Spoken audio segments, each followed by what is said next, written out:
Welcome back, everyone, to the news itself. Each week, we dive into the wonderful and enriched world of the internet to see what people are posting about.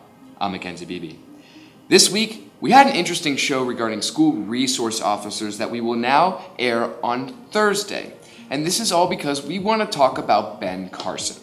Ben Carson, the man who came up from poverty in Detroit and ended up graduating Yale and the University of Michigan Medical School to become a very successful neurosurgeon. He's written many books and has even had a freaking TV show done about his life. This man on paper seems way too good to be true, and that's because he is. Should a president's faith matter? Should your faith matter to voters?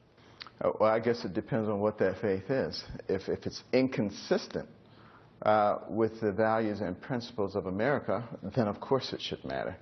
But if it fits within the realm of America and consistent with the Constitution, no problem. So do you believe that Islam is consistent with the Constitution? No, I do not. I would not advocate that we put a Muslim in charge of this nation. I absolutely would not agree with that. So according to Ben Carson, your religion doesn't matter unless it doesn't fit with America and the Constitution. Interesting you say that, Ben. Let's go ahead and fact check you. Now, let's see if the Constitution says anything about how Muslims aren't fit to be president. And after reading the Constitution in its entirety, here's the only thing in there about this. Article 6 in the third clause states that no religious test shall ever be required as a qualification to any office or public trust under the United States. So basically, Ben Carson, you are disagreeing with the Constitution that you have been so aggressively defending. And if anyone or any religion doesn't fit, as you say, in the American Constitution, it's you and your views on who is fit to become president.